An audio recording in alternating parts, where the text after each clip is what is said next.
성령님은 생기처럼 역사하십니다. 바람처럼 역사하시죠. 에스겔 30장의 말씀은 성령님이 생기와 바람처럼 역사하신다는 사실을 가르쳐주는 말씀입니다. 에스겔서의 상황은 아주 비극적인 상황이죠. 성전이 회파되고 성벽이 무너졌습니다. 그리고 포로로 끌려갔습니다. 어떻게 보면 지금 우리가 처한 상황과 조금 비슷한 상황 같아요. 이스라엘 민족들은 성전에서 예배드리는 것을 귀중히 여겼고요. 그리고 성전만큼은 절대로 하나님이 무너뜨리지 않을 거라고 생각했죠. 그런데 하나님이 유다 백성들의 범죄로 인해서 하나님께서 성전을 회파하도록 허락하셨고 그들이 바벨론으로 끌려가는 것입니다. 그들이 바벨론을 끌려가서 예배했던 장소는 그발 강가라는 장소입니다. 성전에 갈 수도 없고요. 모일 수도 없고요. 그발 강가에서. 또 다니엘 같은 사람은 궁중에서 일터에서 예배했고 그리고 그의 집의 골방에서 무려 70년, 80년 동안을 계속 경건하게 예배를 드렸던 겁니다. 우리는 지금 온라인 예배를 아마 어느 정도까지 계속될지 모르지만 그래도 어느 정도 지나면 반드시 대면 예배가 시작되리라 생각이 돼요. 근데 그들은 포로로 끌려가서 거의 70년 동안 또 그 이후에도 계속 머물렀던 사람들이 있었습니다. 그들은 회당에서 또 모였죠. 놀라운 사실은 타락했던 성전에서 경험하지 못했던 하나님의 임재가 그발 강가에서 하늘이 열리는 것을 경험하게 됩니다. 에스겔 1장 읽기 시작하죠. 1절에 3절을 보게 되면 30째 해 넷째 달 초닷새 내가 에스겔입니다. 그발 강가 사로잡힌 자 중에 포로죠. 있을 때 하늘이 열리며 하나님의 모습이 내게 보이니 여호야긴 왕이 사로잡힌 지 5년 그달 초닷새라. 갈대아 왕, 갈대아 땅은 바벨론입니다. 그발 강가에서 여호와의 말씀이 부시의 아들 제사장 나 에스겔에게 특별히 임하고 여호와의 권능이 내 위에 있으니라. 놀랍지 않으세요? 성전에서 열리지 않던 하늘이 그발 강가에서 그리고 하나님의 임재가 나타나는 것입니다. 어쩌면 지금 예배당에서 그동안에 너무 타락한 교회 때문에 임하지 않았던 하나님의 임재가 어쩌면 가정에서 예배드린 바로 그 장소에 하나님의 임재가 나타나고 하늘이 열리는 경험을 할 수도 있죠. 근데 특별히 그발 강가에서 예배하고 계시를 받았던 에스겔이 하나님의 성령께서 생기처럼 역사하시는 그런 놀라운 계시를 받게 되죠. 오늘 5절 말씀 보십시오. 주 여호와께서 이 뼈들에게 이같이 말씀하시기를 내가 생기를 너에게 들어가게 하리니 너희가 살아나리라. 이 뼈들은 바벨론 포로로 끌려간 이스라엘 백성들을 상징해요. 그들은 바벨론 포로로 끌려가서 마른 뼈라고 생각했고 그리고 소망은 끝났고 절망과 그들이 멸절됐다고 생각했던 거죠. 하나님 그들에게 찾아오셔서 말씀하시죠. 생기가 들어가면 다시 살아나리라. 회복의 비전을 주신 것입니다. 성령님은 살리는 영이시죠. 치유하고 회복시키는 영이시죠. 부흥의 영이시죠. 자, 여기서 우리가 배우는 첫 번째 교훈은 성령님은 어두운 골짜기의 마른 뼈를 사랑하십니다. 하나님께서 에스겔에게 성령을 부어주시고 성령이 그를 데리고 골짜기로 갑니다.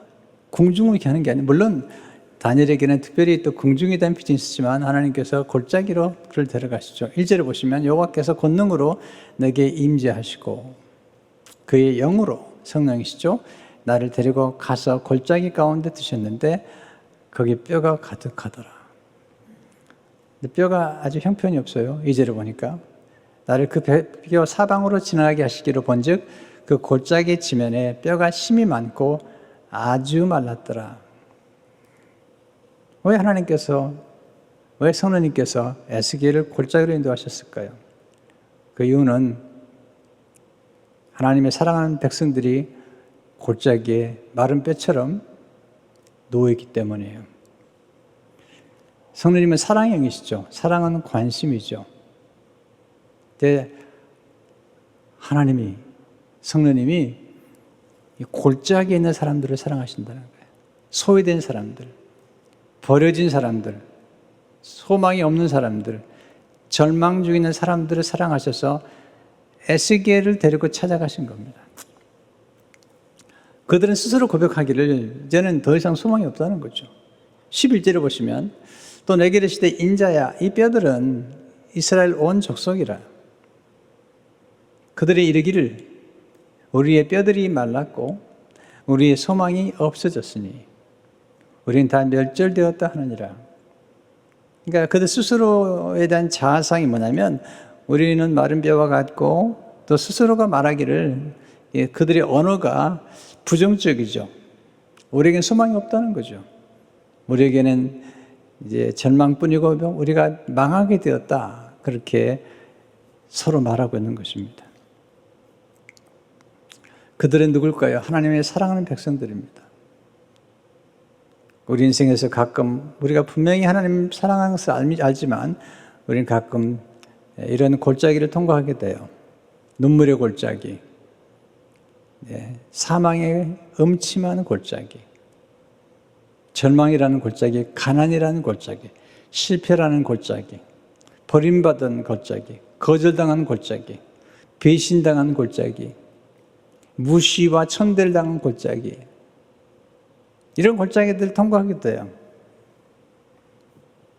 근데 놀라운 사실은 하나님이 바로 그런 골짜기를 통과할 때 하나님 우리를 찾아오신다는 거예요. 그 골짜기는 절망의 장소가 아니라 오히려 하나님이 찾아오셔서 하나님이 임재하는 장소가 이 골짜기라는 것입니다. 꿈을 꿨게 하세요. 이 절망의 순간에 꿈을 꾸게 하시는데 3절에 보시면 그가 내게 이르시되 인자야 이 뼈들이 능히 살 수 있겠느냐 하시기로 내가 대답하되 주 여호와여 주께서 하시나이다. 에스겔이 자신이 없는 거예요. 그발강가에서 예배를 드리고 함께 포로로 끌려온 수많은 유다 백성들이 지금 절망 가운데 있는데 하나님이 물어보시는 거예요. 하나님의 유다 백성들이 다시 살 거라고, 다시 회복될 거라고 믿느냐고 물어보시는 거죠.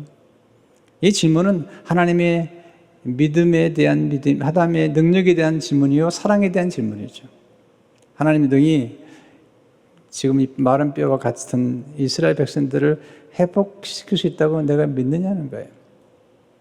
그리고 하나님이 여전히 사랑한다는 사실을 믿느냐고 물어보시는 겁니다. 자, 우리가 인생을 살아가면서 많은 고난을 겪어요. 고난이 없는 사람이 없어요. 제가 사람들 만나보면 다 어딘가 좀 아프고요. 또 아프지 않으면 가난하거나 좀 시피하거나 또는 자녀가 문제가 있거나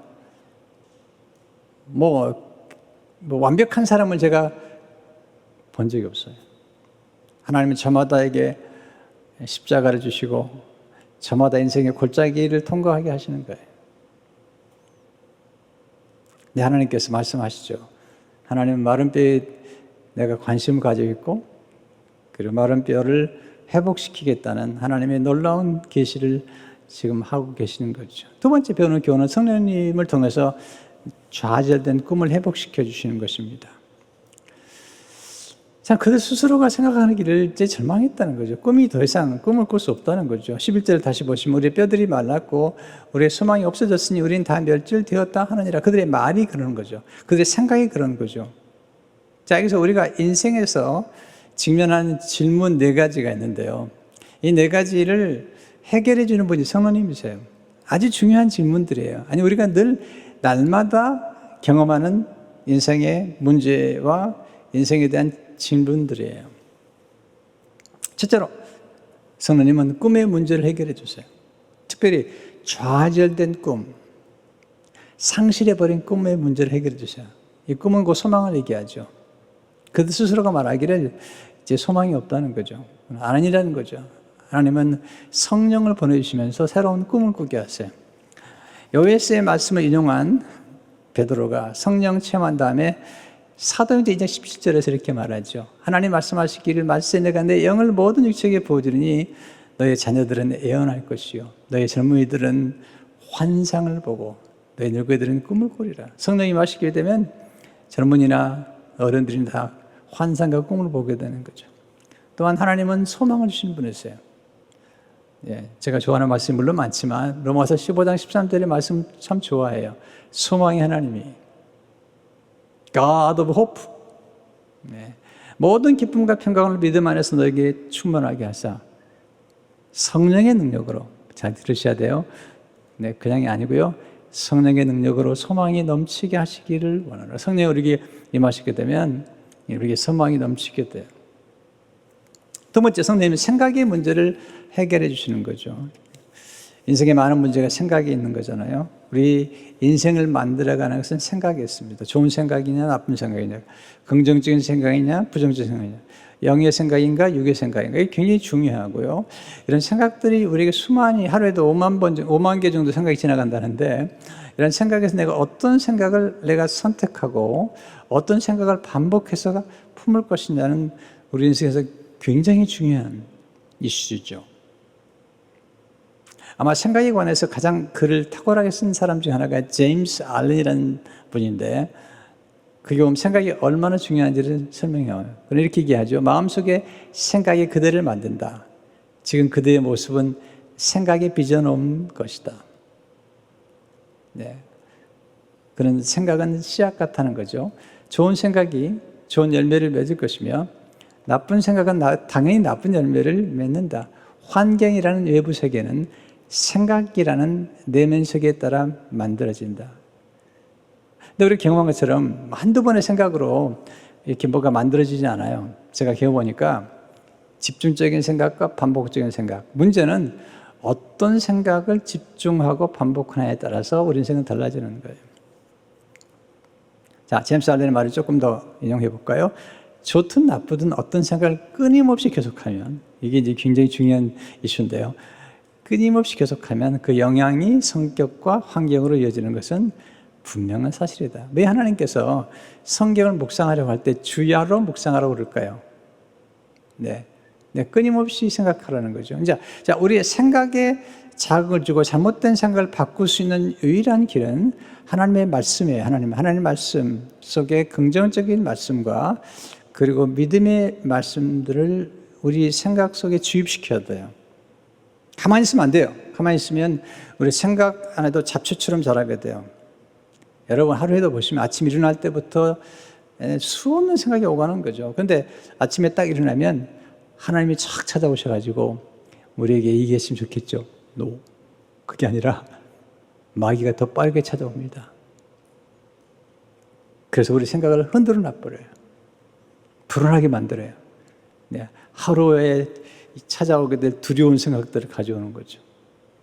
자, 마귀가 우리 생각을 점령하기 전에 우리 하나님 말씀과 기도로 시작해야 돼요. 눈 뜨자마자 주기도문을 암송하고 또 시편을 암송하고, 그리고 스마트폰으로 손을 대기 전에 할 수가 있다면, 아니면 스마트폰으로 손을 댔다고 그러면 먼저 성경을 열고 하나님의 말씀과 접해야 돼요. 이게 삶의 기술이에요. 이건 삶의 예술이에요. 왜냐하면 생각은 바꿀 수 있어요. 얼마든지 바꿀 수 있어요. 우리가 텔레비전 채널을 바꿀 수 있다면, 우리가 유튜브의 채널을 바꿀 수 있다면 얼마든지 바꿀 수 있는 거예요. 그래서 우리가 육의 생각을 물리치고 영의 생각을 선택해야 돼요. 그 도와주시는 분이 말씀이고 성령이시죠. 로마서 8장 5절 6절을 보게 되면 육신을 따르는 자는 육신의 일을, 영을 따르는 자는 영의 일을 생각하나니 육신의 생각은 사망이요 영의 생각은 생명과 평안이라. 아무런 생각을 해도 된다고요? 그렇지 않아요. 육신의 생각은 사망이에요. 영의 생각은 생명과 평안이죠. 성령이 주시는 생각은 생명과 평안인 것입니다. 세 번째, 선생님 언어의 문제를 해결해 주세요. 여러분 말이 얼마나 무서운지 모르죠. 인생의 문제는 말의 문제. 말대로 된다고 그러잖아요. 말로 잘 되기도 하고 감동을 주기도 하고 말로 사람들을 설득하기도 하고 말로 상처를 주기도 하고 그리고 본인이 한 말 때문에 인생이 망가져 버려요. 잘못하면. 인생의 문제는 언어의 문제죠. 근데 언어의 문제 이전에 사실은 우리 인생의 문제는 마음의 문제죠. 왜냐하면 마음에 가득한 것을 입으로 말하기 때문이에요. 그래서 우리 언어가 바뀌려면 먼저 우리의 마음이 바뀌어야 돼요. 그래서 에스겔 36장 20절을 보게 되면 또 새 영을 너희 속에 두고 새 마음을 너에게 주되 너희 육신에서 굳은 마음을 제거하고 부드러운 마음을 줄 것이며. 그래서 우리에게 필요한 것은 우리 마음의 창고 안에 새 언어, 좋은 언어를 자꾸 집어넣는 게 필요해요. 언어가 바뀌지 않으면 인생이 바뀌지 않아요. 사람들 만나서 대화해보면 한 30분만 만나서 대화해보면 이분이 무슨 생각을 하는지 또 성격과 기질이 어떤 것인지를 어느 정도는 알 수 있어요. 모른다고요? 알 수 있습니다. 분별력만 가지고 자세히 경청하면 어떤 분들은요 계속 반복되는 언어를 써요. 목사님 어렵습니다. 안 됩니다. 힘들 겁니다. 이런 얘기만 계속 반복해서 얘기를 해요. 그 말대로 되는 거예요. 조심해야 돼요. 하나님의 말씀에 보면 성경에 보면 민수기에 보면 너희 말이 내 귀에 들린 대로 내가 시행하겠다는 거예요. 그래서 우리 언어를 바꿔야 돼요. 안 된다는 언어를 된다는 언어로 바꿔야 되죠. 마가복음 9장 22절을 보니까 귀신 들린 아들을 데려온 아버지가 무엇을 하실 수 있거든 우리를 불쌍히 해서 도와줬어. 그랬더니 예수님께서 말을 바꿔야 된대요. 23절에 보면 예수께서 이르시되 할 수 있거든이 무슨 말이냐. 믿는 자에게는 능히 하지 못할 일이 없느니라 하시니. 특별히 우리 스스로가 스스로에게 하는 말이 조심해야 돼요. 제가 좀 어려운 환경에 성장해서 그런지 모르지만 제 자신과 나눈 대화가 너무 어두울 때가 꽤 있었어요. 한때요.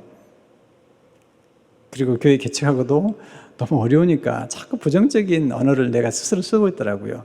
그 중에 하나가 뭐냐면 너는 안 돼. 스스로가 말하는 거죠. 또는 죄송한 표현입니다.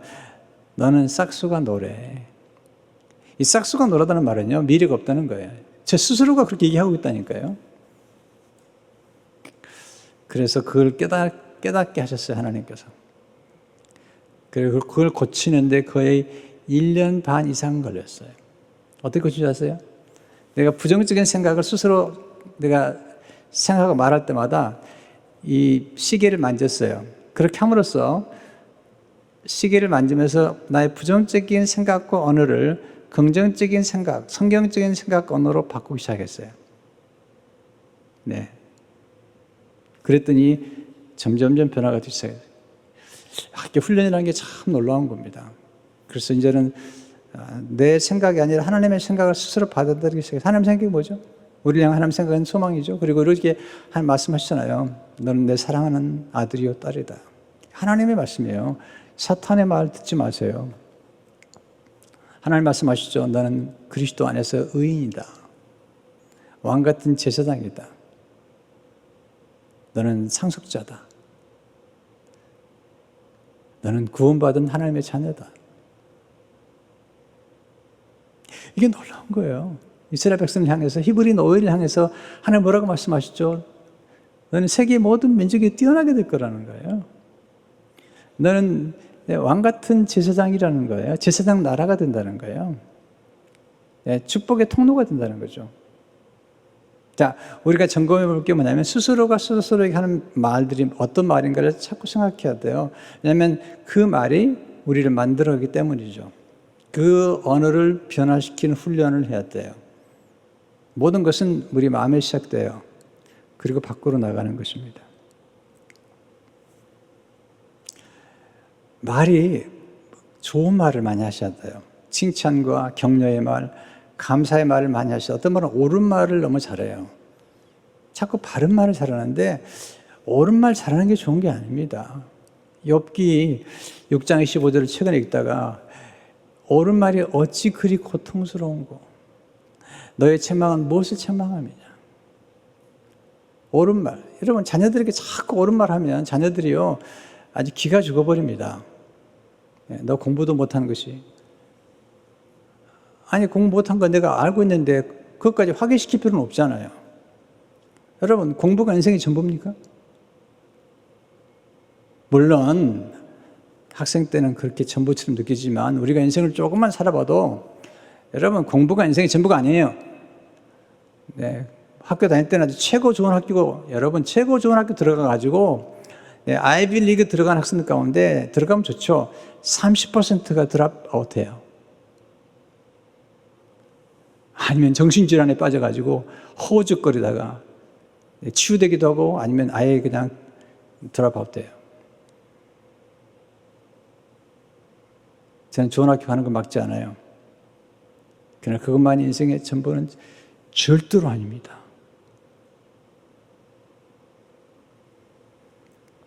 성경에 나타난 인물 보세요. 여러분 요셉이 무슨 정규 학교를 나왔습니까? 네. 베드로가 공부를 많이 했습니까? 물론 많이 하면 좋죠. 네, 제가 그걸 막는 게 아닙니다. 아이들을 교육할 때 성경 보세요. 죄인인데 우리 의인이라고 얘기하시고 만들어 가시잖아요. 그처럼 아이가 아직 모르는 거예요. 조금 더 가봐야 아는 거예요. 네, 인생은 제가 잘 모르겠더라고요. 네, 꼭 뭐 대학을 나가든 뭐 대학 나오면 좋지만 대학 안 나고도 얼마든지 훌륭한 인물들이 많이 나오더라고요. 그러니까 우리는 잘 모르겠어요. 조금 더 인생을 멀리 봐야 되죠. 똑똑하게 키워놓으면요, 그건 또 부모를 우습게 여깁니다. 잘 모르겠습니다. 그러니까 너무 옳은 말 하지 마. 여러분, 옳은 말 잘하면요, 죽습니다. 네. 너 그렇게 해가지고 되겠냐? 그게 옳은 말이니까 아파요. 그러니까 미안합니다. 인생 끝내자. 네, 뭐 부모도 인정하지 않는데, 뭐 내 인생 뭐 그렇게 가는 거예요. 옳은 말 해가지고 죽은 사람 많습니다. 하나님은 옳은 말 하지 않으세요. 좋은 말 하세요. 복된 소식. 제가 옳은 말이 나쁘다고 얘기하지 않겠어요.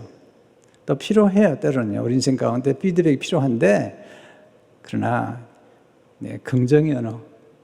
네, 복음은 복된 소식이에요. 옳고 그름을 따지는 것은 선악과예요. 옳고 그름을 따지는 것은 그것은 율법이에요.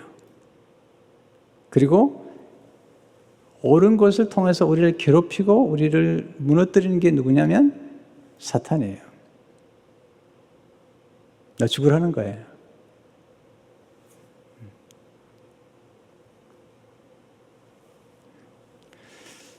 여러분, 우리는 심판이 아닌 용서의 언어를, 정죄가 아닌 축복의 언어를 사용할 줄 알아야 돼요. 옳은 말 잘하는 집안 불행합니다. 남편을 향해서 손가락질을 하면서 아내가 옳은 말을 하면 그 집안 불행합니다. 또 남편이 아내를 향해서 손가락질하면서 너 같은 것이 그러면 불행합니다. 그런 가정은요. 또 교회에서도요, 아주 바른 말 잘하는 분들이 계세요. 그런 분들이 교회를 아주 어렵게 만드는 거예요. 그리고 스스로는 경건하다고 생각하죠. 내가 예수를 얼마나 잘 믿는데 난센스.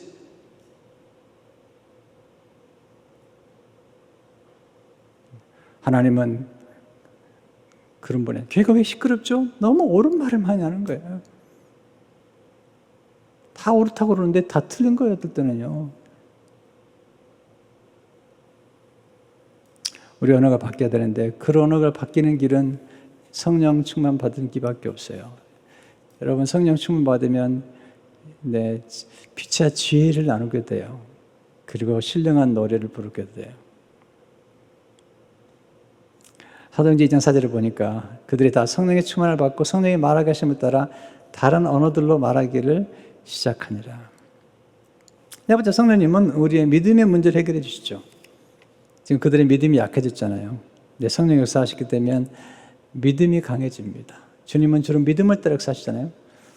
데살로니가전서 1장 5절을 보니까 이는 우리 복음이 너에게 말로만 이룬 것이 아니라 또한 능력과 성령과 큰 확신으로 된 것이라. 말씀이 우리 안에 역사하게 되고 그리고 성령이 역사하게 되면 우리 믿음이 자꾸 커져요.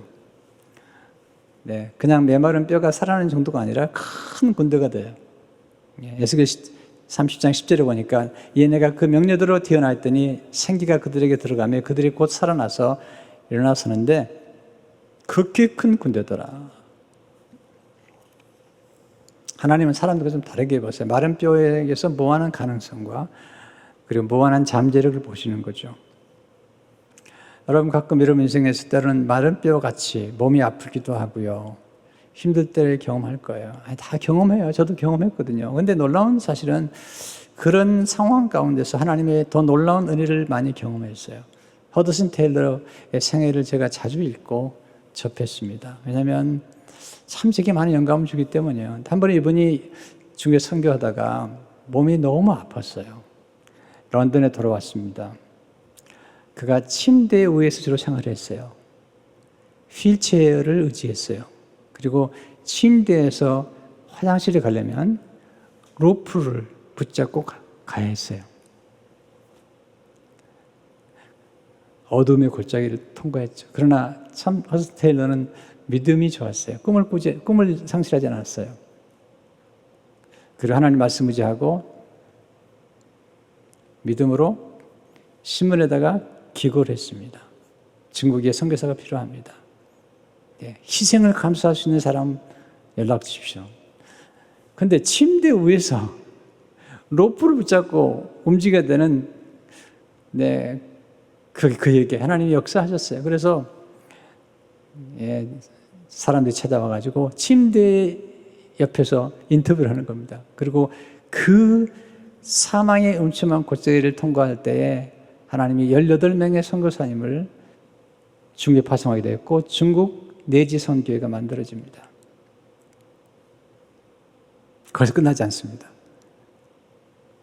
네, 결코 이룰 수 없는 것 같은 침대 위에서만 지냈던 그를 위해서 그의 친구들이 기도하기 시작합니다. 그리고 회복이 됩니다. 중국 선교의 놀라운 역사가 전개가 됩니다. 하나님은 좌절된 꿈을 회복시켜주는 데 전문가세요. 세 번째, 성령이면 생기와 말씀이 함께 역사할 때 부흥이 시작되죠. 항상 말씀과 성령님이 함께 역사하세요. 왜냐하면 말씀은 성령의 감동으로 지어진 거예요. 자, 오늘 4절의 10절을 보게 되면 또 내게 이르시되 너는 이 모든 뼈에게 태어나 이르기를 너희 마른 뼈들아 여호와의 말씀을 들을지어다. 주 여호와께서 이 뼈들에게 이같이 말씀하시기를 내가 생기를 너에게 들어가게 하리니 너희가 살아나리라. 너희 위에 힘줄을 두고 살을 피고 가죽으로 덮고 너희 속에 생기를 넣으리니 이게 성령이시거든요. 내가 살리라. 또 내가 여호와인 줄 너희가 알리라 하셨다 하라. 예, 성령님은 생기처럼 역사하시죠. 성령님의 역사에 대해서 오늘 조금 더 구체적으로 얘기를 하면 첫째로 성령님의 생기는 생명을 공급하는 호흡이에요. 여러분 호흡 속에 생명이 있는 거예요. 그리고 호흡이 끝나면 생명이 끝나는 거예요. 그런데 성령님은 호흡처럼 역사하신다. 창세기 2장 7절에 보니까 여호와 하나님이 땅에 흙으로 사람을 지으시고 생기를 그 코에 불어넣으시니 사람이 생명이 되니라. 여러분 이게 하나님의 숨결입니다.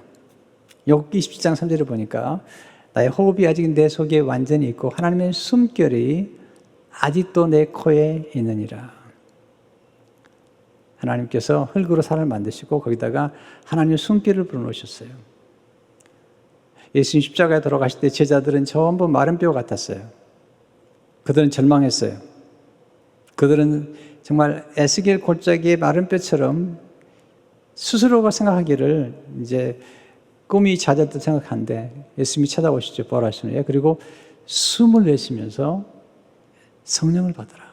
요한복음 20장 22절에 보면 이 말씀하시고 그들을 향해서 숨을 내쉬며 이르시되 성령을 받으라. 아담을 만드실 때 흙으로 아담을 만드시고 거기에 숨을 불어넣으셨던 그 예수님이, 그 하나님이 제자들에게 숨을 내쉬며 가라사대 때 성령을 받으라. 그들이 소생하거든요. 두 번째, 제가 조금만 더 정기적으로 호흡 기도를 좀 들으시면 좋겠어요. 호흡 기도가 굉장히 중요한데요. 저는 이제 부르짖는 기도를 굉장히 강조해요. 근데 침묵 기도나 호흡 기도를 굉장히 중요하게 생각해요. 왜냐하면 호흡 기도의 특징은 어디를 가든지 일하는 현장에서 또는 누구랑 이야기하는 중에도 기도를 하셨기 때문이죠. 성령은 호흡이에요. 호흡처럼 역사하시는 거예요. 그래서 숨을 내쉴 때 우리 죄를 토해내고요. 들이쉴 때 성령의 생명을 우리가 들으시는 기도를 하는 거죠. 동방교회 그 기도 가운데 예수의 기도라는 기도가 있는데 주로 성령 안에서 예수님의 기도를 하루 종일 드리는 그런 기도 훈련을 한 분들이 많았어요. 그 기도는 아주 짧은 기도예요.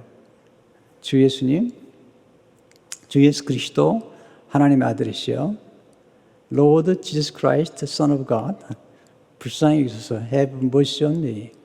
나는 죄인입니다. I am a sinner. 짧은 기도인데요. 이 기도를 집중해서 거듭거듭 생각하게 하면서 recollection 말을 쓰는데요. 계속 하다 보면은 놀라운 평화와 그리고 평강을 경험하는 것. 주 예수 그리스도 하나님의 아들이시여 불쌍히 여기소서 나는 죄인입니다. 이 기도를 반복해서 드리는 겁니다. 성령 안에서. 그래서 호흡 기도를 드리는 거죠. 이 기도는 어디서나 드릴 수 있어요. 여러분, 이 깊은 호흡 기도가 또는 깊은 호흡이 얼마나 중요하냐면, 제가 이제 그 교회를 개척하고 89년도에 첫 번 개척한 교회에서 엄청난 어려움과 침체를 경험했어요. 두려움이 찾아오고, 불안이 찾아오고, 요즘 말하면 공황장애 같은 거죠. 너무너무 힘들었어요. 그래서 이제 도대체 이게 무슨 문제인가? 내 마음에, 이것은 영적인 문제이기도 하지만 내 마음의 문제더라고요. 심리적인 문제더라고요. 그래서 그런 책들을 좀 보기 시작했어요. 보니까 많은 분들이 그 심리학자나 또는 상담하는 사람들이 상담을 받으러 오게 되면 주로 가르치는 것 중에 하나가 먼저 호흡하는 법을 가르치는 거예요. 어두운 생각, 또 자살 충동 이런 게 생기면 호흡을 먼저 조절하는 거예요. 또는 두려워지면 먼저 호흡을 좀 조절하라는 거예요. 깊이 호흡을 들이마시고 또 내쉬라는 거죠. 이게 굉장히 중요한 훈련이에요. 왜냐하면 하나님이 호흡과 함께 우리의 마음의 감정을 다스리기 때문이죠. 패록 같은 사람은 3초면 된다는 거죠. 어떤 분은 5초, 어떤 분은 몇 분이면 돼요. 자, 여러분들이 생각이 막 들어오는데 생각이 마귀가 집어넣을 수도 있거든요. 그 생각이 들어오면 불안해지기도 하고, 그런데 자, 제일 위험한 것은 뭐냐면 어떤 생각이 찾아올 때 극단적인 생각을 하는 거예요. 그만둘까? 헤어질까? 이런 극단적인 생각. 그만두지 뭐. 그 사람은 안 돼. 이제 끝내버리자. 자, 이런 극단적인 생각. 사표내버리지 뭐. 자, 이런 극단적인 생각은 아주 위험한 생각입니다. 만약에 그런 극단적인 감정에 따라 극단적인 생각을 하면서 극단적인 결론을 그렇게 말해버리거나 그러고 나면 그거 참 오래 갑니다. 그거. 부부간에도 조금 싸우다가 그만두자. 여러분 그 말 한마디가 그거 안 해야 되는데 그 말 한마디 그런 극단적인 표현이 얼마나 많은 상처와 아픔을 주는지 몰라요. 근데 그때 조금만 앉아가지고 호흡을 조정을 하고 나면 갑자기 그런 마음보다도 이해하는 마음이 생기고요. 그리고 평화로운 마음이 생기고요. 이거 내가 잘못된 생각을 했구나 하는 사실을 알게 됩니다. 제가 시간이 없는데요. 나중에 이제 세미나를 해드릴게요. 한번. 이게 얼마나 중요한지. 우리 마음을 조정하고 생각을 주는 게 굉장히 중요합니다. 제가 어제만 해도요. 제가 그런 경험을 좀 했어요. 어제 저희 교회 권사님 아들이 결혼을 했어요. 근데 권사님이 남편 없이 아들이 태어나자마자 남편이 없었어요. 그래서 아들을 혼자 키웠습니다. 그리고 이번에 결혼을 해요. 제가 아주 아끼는 그런 청년이에요. 어제 결혼식이었어요. 좋은 신부를 만났어요. 정말 좋은 신부를 만났어요. 근데 문제는 지금 코비드-19 이런 상황이잖아요. 거기에다가 결혼식은 아주 소수만 하게 돼 있고 또 야외에서 결혼식을 갖게 되는데 어제 온도가 미국 온도로 105도였습니다. 105도. 제가 몸이 건강한 편이 아니거든요. 근데 생각이 드는 거죠. 야, 105도나 되는 이 더운 날씨에 가운을 입고 그리고 마스크를 쓰고 갔다가 마스크를 잠시 벗고 주례를 해야 되는데 괜찮을까? 이런 생각이 드는 거죠. 근데 이 어머니, 이 권사님에게 또 이 우리 교회 청년에게는 너무 중요한 결혼식이죠. 네, 기도하기 시작했어요. 떠나기 한 1시간 전에 하나님 저를 도와주십시오. 너무 중요한 결혼식 아닙니까? 평생에 한 번 있는 결혼식인데 제가 고요함을 주시고 더위를 느끼지 않도록 도와주십시오. 기도를 했어요. 근데 놀라운 사실은 제가 결혼식장으로 가기 전부터 평화가 오기 시작했어요. 그리고 결혼식장에 갔는데 굉장히 더웠습니다. 더운데 마음이 아주 고요하고 편안하니까 더위를 못 느꼈어요. 다른 사람들은 뭐 선풍기를 막 타는데 저는 그렇지도 않았고요. 차가운 물도 마시지 않았습니다. 정말 고요하게 주례를 마치고 축복해주고 돌아왔습니다.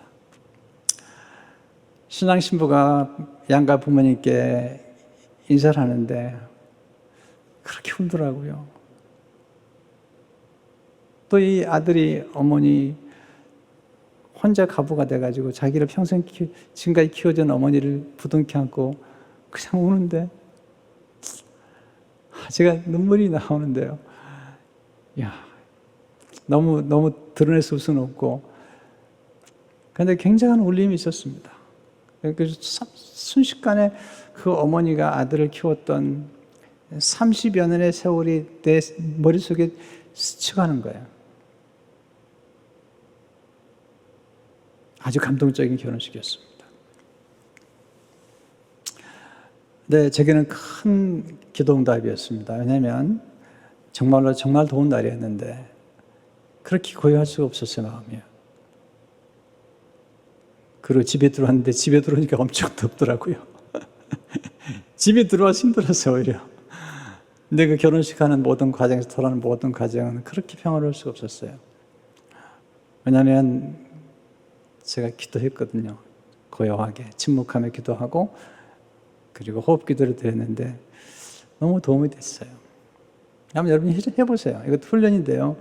호흡 기도를 착 들어보면 굉장히 도움이 돼요. 한번 제가 기회가 되면 세미나를 우리 성도님들에게 해드리고 싶어요. 두 번째, 성령 생기는 따뜻한 기운이죠. 네, 바울이 성령 받기 전에는 살기가 등등했습니다. 어떤 사람 만나보면요, 살기를 느끼면 차가워요. 성령은 따뜻합니다. 어미닭처럼 따뜻하게 품어서 살리죠. 세 번째, 성령 생기는 거듭나게 하는 신비로운 기운이죠. 바람. 네. 요한복음 3장 6절 8절을 보니까 육으로 난 것은 육이요 영으로 난 것은 영이니 내가 내게 거듭나야 하겠다는 말을 놀랍게 읽지 말라. 바람이 임으로 불매 내가 그 소리는 들어도 어디서 와서 어디로 가는지 알지 못하니 성령으로 난 사람 다 그러하니라. 성령님이 오시게 되면 우리를 살리시고 거듭나게 하시죠. 요한복음 6장 63절을 보게 되면 살리는 것은 영이니 육은 무익하니라. 내가 너에게 이런 말은 영이요 생명이라. 여러분, 문자는 죽이는 거예요. 자꾸 문자적으로 나오는 분들이 계세요. 네, 그러면 그 사람을 죽일 수도 있는 거예요. 성령은 우리를 품어주시고 살리잖아요. 성령이 생기는 사랑으로 하나가 되게 하세요. 이게 진짜 중요한 메시지예요. 오늘 정말 결론이지만 우리 나라와 미국에 전하고 싶은 메시지예요. 이게 에스겔이 봤던 환상이죠. 에스겔에서 37장 16절 17을 보시면 인자야 막대기 하나를 가져다가 그 위에 유다와 그 짝 이스라엘 자손이라 쓰고 또 다른 막대기 하나를 가지고 그 위에 에브라임 막대기 곧 요셉과 그 짝 이스라엘 온 족속이라 쓰고 그 막대기들을 서로 합하여 하나가 되게 하라. 내 손에서 둘이 하나가 되리라. 와. 지금 북이스라엘과 남유다가 나뉘어져 있었거든요. 두 막대기입니다. 그게 성령 안에서 그 에스겔의 손에서 하나가 되는 거죠. 이것이 뭐죠? 십자가입니다. 십자가는 두 막대기입니다. 그 두 막대기가 합해져서 유대인과 이방인이 하나가 되는 것입니다. 하나님과 인간이 하나가 되는 것입니다. 분리되어 있던 사람과 사람이 하나가 되는 것입니다. 어떻게? 예수님 안에서 성령 안에서 하나가 됩니다. 여러분 서로 타협하고 대화한다고 하나가 되는 게 아닙니다. 우리 민족이 북과 남으로 그리고 좌와 우로 너무 나눠져 있지 않습니까? 성령의 바람이 불어야 됩니다. 십자가로 돌아가야 됩니다. 가정마다 십자가로 돌아가서 하나가 되어야 됩니다. 옳은 말 좀 그만하시고 따뜻한 성령의 기운이 깃들어야 됩니다. 그러면 하나가 됩니다. 하나가 되면 행복해집니다. 평화가 오게 되죠. 에베소 4장 3절 4절을 보니까 평안에 매는 줄로 성령이 하나 되게 하신 것을 힘써 지키라. 몸이 하나요 성령도 한 분이시니 이와 같이 내가 부르심의 한 소망 안에서 부르심을 받았느니라. 한국교회도 너무 나눠졌습니다. 길은 다시 복음으로 십자가로 돌아가는 것입니다. 복음, 좋은 말. 요즘 보면 너무 거칠어요. 언어가 너무 사나워요. 살기가 등등해요. 그리고도 성령이라고 얘기하는데 좀 당황스러워요. 성령님은 그런 분이 아니세요. 성령님은 폭력이 아니세요. 따뜻한 분이시고 성령이 임하실 때 복음이 전해지죠. 복된 소식, 좋은 소식, 덮어주는 말들. 우리 민족이 하나가 되기로 정말 기도해요. 그리고 교회마다 하나가 되어야 됩니다. 우리 민족, 열방이 그리스도를 향해 갈 때만이 가능합니다. 성령이여 우리에게 오시옵소서. 성령이여 가정마다 임하시옵소서. 그리고 우리 민족이 임하시옵소서. 그 열방이 임하시옵소서. 선교지마다 성령의 바람이 불어 회복과 부흥이 있게 하옵소서. 기도하겠습니다. 하나님 아버지, 너무나 많이 나누어진 이 시대에 마른 뼈처럼 절망 가운데 있는 이 시대에 하나님 성령의 바람이 하나님의 말씀이 생기가 불어서 나눠졌던 막대기가 하나가 연합되는 그런 축복이 있게 하시고 가정마다 교회마다 우리 민족이 하나로 연합할 수 있도록 주여 축복해 주옵소서.